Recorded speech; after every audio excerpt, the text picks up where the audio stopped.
जय हिंद साथियों, film on silver screen इस यूट्यूब चैनल पर आपका स्वागत है। आज हम लोग बात करने वाले हैं हाल ही में रिलीज हुई फिल्म सरफिरा के बारे में। ये फिल्म एक बायोपिक है। जी.आर. गोपीनाथ जी, जो डेक्कन एयरलाइंस के मालिक हैं, उन्होंने किस प्रकार से संघर्ष करके इस एयरलाइन को खड़ा किया, इसे इस फिल्म के माध्यम से दिखलाने का प्रयास किया गया है। जी.आर. गोपीनाथ जी उनका नाम है। उनकी एक बायोपिक है। उस बायोपिक के ऊपर तमिल में फिल्म बन चुकी है जिसमें हीरो सूर्या थे। इसे सुधा कोंगारा नाम की एक महिला निर्देशक ने फिल्म को बनाया है, वो उसकी लेखिका हैं। और सारांश में बात करें तो वीर महात्रे एक एयरफोर्स में पायलट है।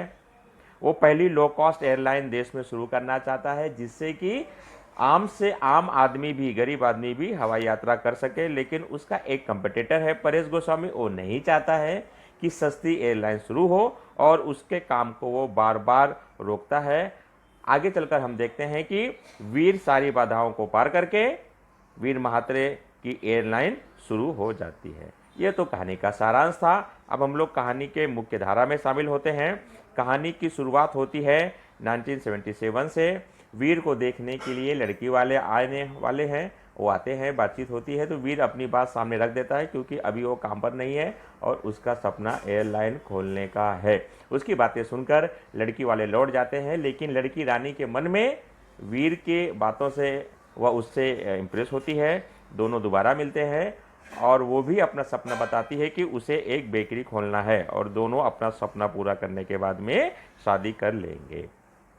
कथानक में हम देखते हैं कि वीर के पिताजी पुल बनाने के लिए भारत सरकार के अधिकारियों के साथ बहुत पत्र व्यवहार करते हैं। काफ़ी समय बीत जाता है, कोई सुनवाई नहीं होती। तो एक दिन गांव वालों के साथ रेलवे की पटरी पर ही वीर जाकर बैठ जाता है, जिससे कि अफरा तफरी मच जाती है।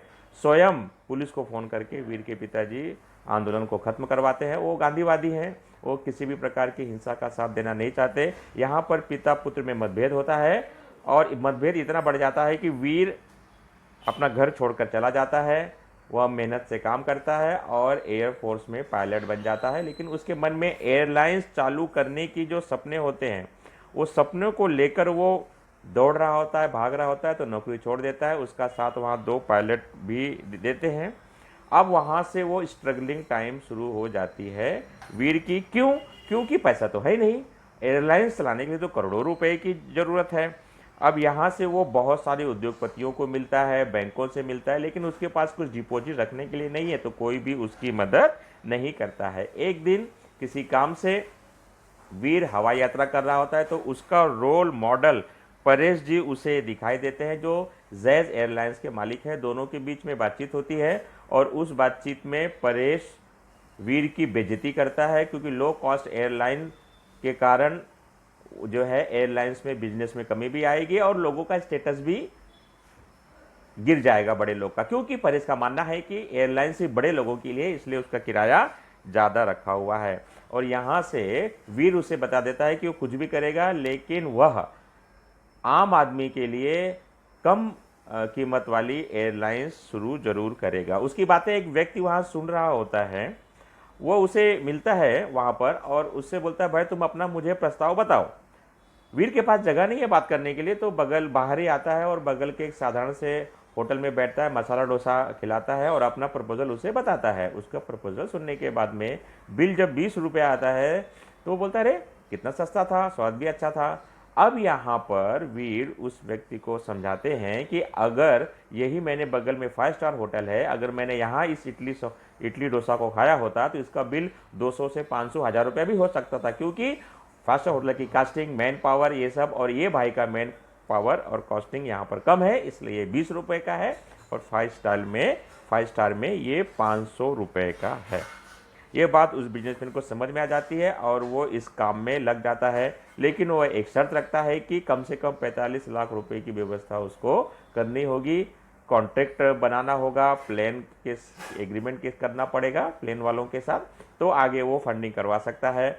अब वीर जो है गांव जाता है, ज़मीन घर गिरवी रख कर आता है और काम की शुरुआत करता है। लेकिन यहाँ से उसका स्ट्रगलिंग टाइम शुरू होता है क्योंकि हम देखते हैं कि एक दिन एक दिन रानी उसके साथ बैठकर बातचीत कर रही होती है, दोनों का विवाह नहीं हुआ है तो माता पिता गलत समझते हैं और उसको लेकर जाते हैं, लेकिन रानी उससे ज़्यादा समय तक दूर नहीं रह पाती है और दोनों विवाह कर लेते हैं।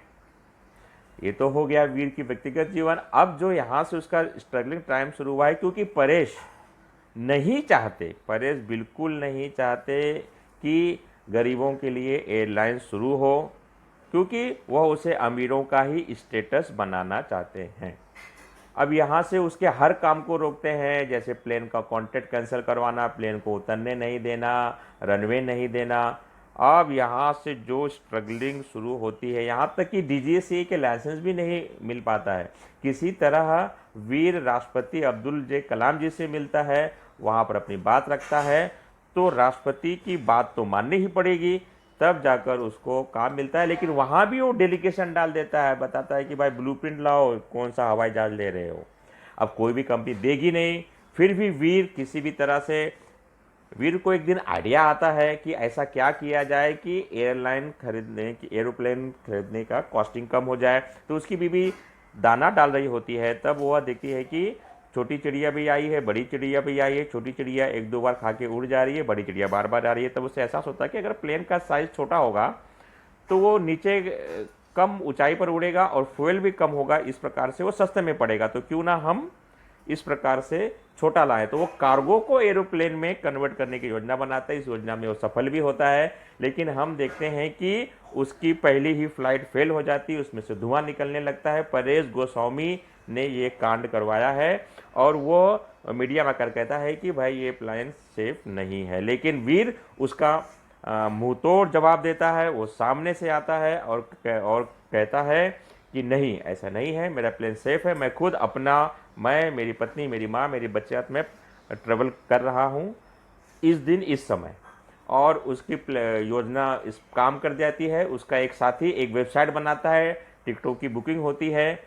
आप जैसे ही एयरपोर्ट पर पहुंचता है रनवे पर वीर, तो देखता है कि उसके फ्लाइट में कोई है ही नहीं, किसी ने टिकट ही नहीं बुक की है।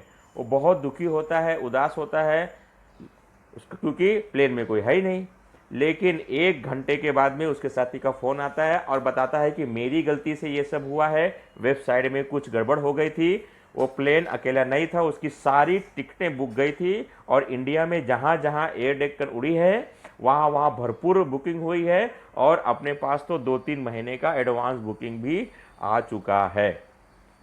वीर मीडिया के सामने आता है, अपना बात रखता है और शाम होते होते उनके नाम की धूम मच जाती है और महीनों तक के लिए उसका एयर डेक्कन की टिकटें बुक हो जाती है और उसका नाम हो जाता है। इस नाम के कारण हम देखते हैं कि परेश गोस्वामी सामने से फ़ोन करता है वीर को कि भाई मैं तुम्हें फंडिंग करना चाहता हूँ, तुम्हारी कंपनी में पार्टनर बनना चाहता हूँ, लेकिन हम देखते हैं कि वीर उन्हें मना कर देता है। यहाँ पर दोस्तों कहानी का तो सुखद अंत होता है, लेकिन एक घटना होती है, मैं आपको उस घटना को बताना चाहता हूँ। इस फिल्म में वीर का एक दोस्त होता है, अपनी बहन की सगाई का कार्ड देने आता है और वहाँ पर उसको सारी चीज़ों का पता चलता है। वीर इस तरह से प्रॉब्लम है, उसे पैसे की ज़रूरत है, वो उसका प्लान समझता है और गांव में जाकर सबको बताता है। यहाँ पर हम देखते हैं कि गांव वाले क्राउड फंडिंग करते हैं और जितने रुपए चाहिए उतने रुपए वीर के पास जमा हो जाते हैं। सीन बहुत ही बढ़िया सीन है, क्राउड फंडिंग हो जाती है, क्राउड फंडिंग के कारण उसके सारी व्यवस्था हो जाती है, लोग ट्रस्ट करते हैं और हम देखते हैं कि यही कारण है कि वीर परेश गोस्वामी को मना कर देता है। वही परेश गोस्वामी है जिसने वीर का प्लेन ना उड़े उससे बर्बाद करने की पूरी कोशिश की थी, लेकिन जब वीर सफल हो जाता है तो एज ए बिजनेसमैन उसमें पार्टनरशिप चाहता है, लेकिन वीर उनके पार्टनरशिप को पूरी तरह से नकार देता है। आइए हम लोग बात करते हैं फिल्म के बारे में। फिल्म बहुत ही बढ़िया है। आज के जो यंगस्टर हैं, जो नौजवान हैं, जो बच्चे हैं, उनको इस तरह की फिल्में देखनी चाहिए, मोटिवेशनल देखनी चाहिए। इतिहास गवाह है कि जितने भी लोग महान हुए हैं, बड़े काम हुए हैं, उन्हें बहुत विरोध का सामना करना पड़ा है, संघर्ष की इंतहा हुई है और इस संघर्ष की इंतहा को बार बार दिखाया जाना चाहिए। इस फिल्म में कोई भी कमी नहीं है, बहुत बढ़िया फिल्म है, सभी लोगों को देखना चाहिए, खास करके स्टूडेंट्स को देखना चाहिए जिनके मन में कुछ सपने हैं, आगे बढ़ने की प्रेरणा है, तभी वह आगे चलकर अपने सपनों को पूरा कर सकते हैं। अपने सपनों को पूरा करने के लिए कितने संघर्ष की, कितने मेहनत तपस्या लगती इस फिल्म से हम लोग देख सकते हैं। अक्षय कुमार जी ने इसमें GR गोपीनाथ जी की भूमिका को जीवंत किया है। दोनों फिल्में अवेलेबल हैं, सूर्या की फिल्में भी डब हैं और अक्षय की फिल्में भी हैं। आप इस फिल्म को एंजॉय कर सकते हैं दोनों हीरो के साथ। और फिल्म के कलाकारों की बात करें तो अक्षय कुमार और परेश रावल, इन दोनों की जुगलबंदी हमेशा से हिट रही है। इससे पहले भी इन्होंने बहुत सारी फिल्में की हैं। हम देखते हैं कि दोनों की जोड़ी इस फिल्म में भी बहुत बढ़िया है। बस ये है कि कॉमेडी नहीं है।